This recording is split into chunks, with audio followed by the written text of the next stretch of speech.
Speaker sir, आपका बेहद शुक्रिया कि कल शाम में आपने फ़ोन करके मेरी खैरियत और मुझसे दरियाफ़्त किया कि क्या हुआ, और आपने मुझे बताया कि आपने फ़ौरन पुलिस के आला अहदेदारों से बातचीत भी की। मैं आपका बेहद शुक्रिया अदा करता हूं कि आपने अपनी संवैधानिक ज़िम्मेदारी को एक रुकने पार्लिमान की जान पर जब कातिलाना हमला किया गया टोल गेट पर, आपने उस बात की। मैं आपका शुक्रिया अदा करता हूं। स्पीकर साहब, मैं मुख्तसर से यहाँ पर ये बात कहना चाहूँगा कि मुख्तलिफ़ सियासी पार्टियाँ मुख्तलिफ़ प्रदेश में इक़्तिदार पर हैं। ये बात आप तमाम को मैं गोशगुजार कर रहा हूँ कि आखिर ये कौन लोग हैं जो गोली पर भरोसा करते हैं, बैलेट पर नहीं करते। आखिर ये कौन लोग हैं जो इतना रेडिकलाइज हो चुके हैं कि इनको इस संविधान पर एतमाद नहीं रहा, उनको अंबेडकर के बनाए हुए संविधान के ख़िलाफ़ हैं, जो इतनी नफ़रत पैदा करते हैं।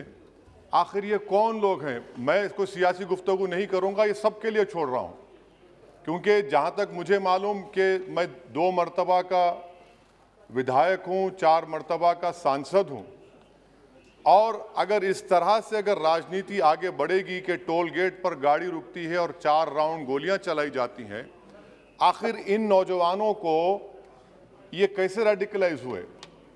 और मैं सरकार से पूछना चाहता हूं कि क्या उन्होंने ये रेडिकलाइजेशन सैयद कुतुब की किताब पढ़कर रेडिकलाइज हुए, अब्दुल्ला अज़ाम की किताब पढ़कर रेडिकलाइज हुए, या अयमन अल ज़ोहरी की किताब पढ़कर रेडिकलाइज हुए?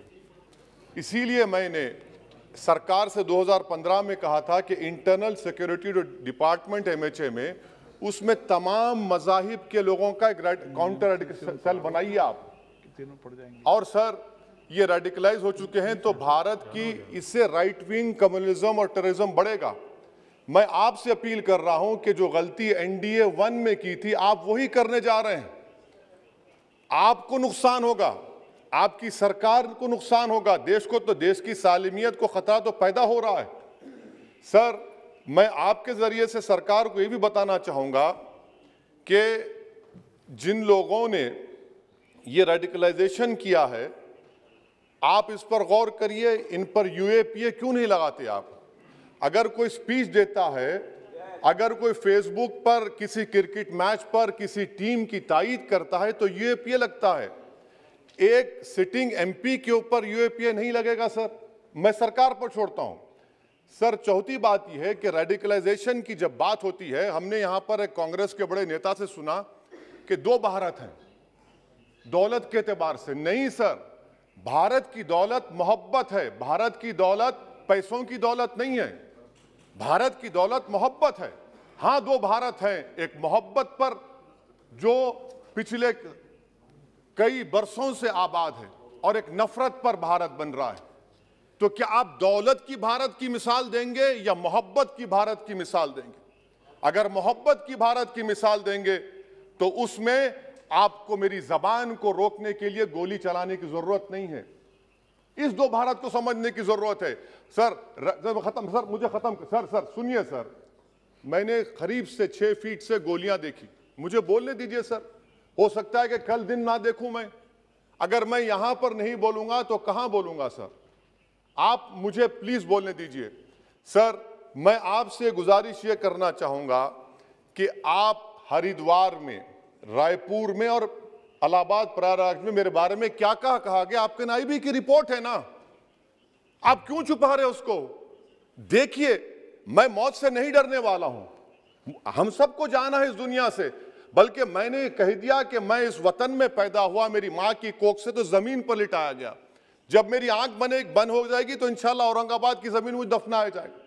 मगर मैं आपसे अपील करना चाह रहा हूं सरकार से सर, कि जो कुछ बातें की गई हैं उसको देखिए। मैं Z कैटेगरी सिक्योरिटी नहीं चाहिए मुझे, मैं हरगिज नहीं चाहिए मुझे। मैं 94 से पॉलिटिक्स में हूं, मैं आजाद जिंदगी गुजारना चाहता हूं। मैं घुटन के साथ जिंदा नहीं रह सकता इस दुनिया में। मुझे जिंदा रहना है तो अपनी आवाज उठाना है, मुझे अब जिंदा रहना है तो सरकार किसी के उनके खिलाफ बोलना है, और अगर गोली लगती है तो मुझे कबूल है, मगर मैं घुटन की जिंदगी नहीं गुजार सकता सर। मेरा मानना यह है कि संविधान में अगर देश के गरीबों को, मजलूमों को, अल्पसंख्यक समाज को सिक्योरिटी मिलेगा तो मुझे मिलेगी। सर, आपकी चिंता हमें है ना सर इसलिए सिक्योरिटी दे रहे हैं सर आपको नहीं सर, देश के गरीब बचेंगे तो मैं बचूंगा। ओवैसी की जान इखलाक पीलू से बढ़कर नहीं है सर। ओवैसी की जान उस वक्त बचेगी जब गरीब की जान बचेगी। इसीलिए मैं आपके जरिए सरकार से अपील करना चाहूंगा कि सर इस नफरत को खत्म करिए, इस नफरत को खत्म करिए और इस पर आप गौर करिए। मैं नहीं लूंगा सिक्योरिटी, मैं जेड कैटेगरी नहीं चाहता हूं सिक्योरिटी। मुझे ए कैटेगरी का शहरी बनाइए, आप मुझे ए कैटेगरी का शहरी बनाइए ताकि मेरी और आपकी जिंदगी बराबर हो। जब देश के प्रधानमंत्री पर सिक्योरिटी ब्रीच हुआ, अपोजिशन की तरफ से मैंने कहा था कि गलत हुआ। सब सेकुलर पार्टी के लोगों ने कहा कि ओवैसी तुम क्यों बोले? मैंने कहा नहीं, देश का प्रधानमंत्री मेरा है, सिक्योरिटी ब्रीच हुई तो एक्शन लेना चाहिए। मगर 4 मर्तबा के एमपी पर कोई 6 फीट के फासले से 4-4 गोली चलाता है। मुझे मौत है, हम सबकी मौत है, मगर मैं इन गोली चलाने वालों से डर कर खामोश नहीं बैठने वाला हूं। और मैं दुआ करता हूं कि उत्तर प्रदेश में पुरअमन पोलिंग होगी इंशाअल्लाह। उत्तर प्रदेश की जनता गोली चलाने वालों का जवाब बैलेट से देगी, नफरत का जवाब मोहब्बत से देगी और कमजोरों को दबाने का जवाब हिस्सेदारी से देगी। मेरी आपसे गुजारिश है सर कि मुझे जेड कैटेगरी नहीं चाहिए, मैं रिजेक्ट करता हूं। आप इंसाफ करिए सर, उस पर यूएपीए लगाइए। और इनके दिमाग कौन है? 2 लोग रेकी करते हैं, उनको मालूम कि मैं मीरठ किठौर से आ रहा हूं उस टोल गेट पर, और 6 फीट के फासले पर गोली चलाते हैं। तो आप देख लीजिए सर, आप सरकार के हवाले, अगर आप इंसाफ करना चाहे आप इंसाफ कर सकते, मगर रेडिकलाइजेशन आपको नुकसान पहुंचाएगा और इससे राइट विंग टेररिज्म बढ़ेगा। शुक्रिया सर।